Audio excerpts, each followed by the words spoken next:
मद दुकान रे काम करुथबा जने युवक दुकान टंका जमा करबा पई बैंक को जाउथिले। तेबे जातीय राजपथ उपरे किछि दुर्बृत्त माने बाइक रे आसी युवकंक ठारू टंका लुटिबा पई उद्यम करिथिले। हेले युवक जनक दुर्बृत्तंकु विरोध करिबारु सेमाने 5 राउंड गुली युवकंक उपर को माड़ करिथिले। तेणु युवक जनक अति गुरुतर हो जाइथिबा बेले स्थानीय लोक माने गुली शब्द सुनी दौड़ी आसिबारु दुर्बृत्त माने टंका लुटि न पारी घटनास्थलरू चंपट मारिथिले। एपरी घटना घटिछि मयूरभंज जिला 18 नंबर जातीय राजपथर कुलियणा थाना अंतर्गत बाईगणबाड़िया निकटरे। हल्दिया टाइम ड्रेस फायरिंग करता दीज का बंद करता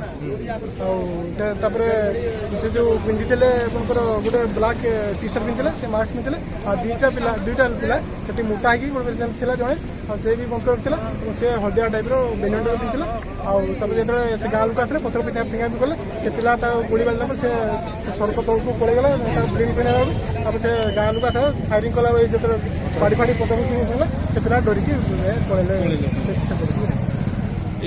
लोकल पिला से नहीं को पिला माने गोली बाजी हां से लोकल पिला हमर कुळिला पिला नाम का शिवानंद बारिक। मिलिथिबा सूचना अनुसार कुलियणा थाना कामता ग्रामर शिवानंद बारिक नामक जने युवक एक मद दुकान रे काम करंती। आज से एक बाइक जुगे दुकान टंका बारिपदा बैंक को जमा करबा पई जाउथबा बेले बाईगणबाड़िया निकटरे किछि दुर्बृत्त मुहरे कला कपड़ा बांधी आसी शिवानंदंक बाइक को अटकाइथिले।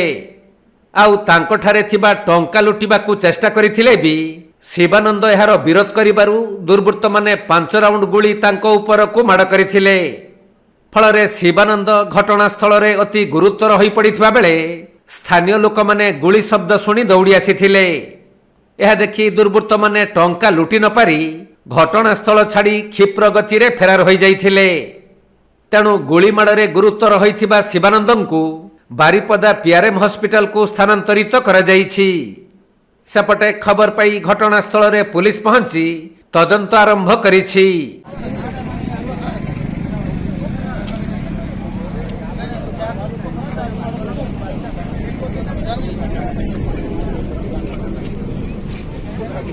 मयूरभंज जिला सारसकणारू तपन कुमार दंडपाटଙ୍କ रिपोर्ट कोणार्क लाइव।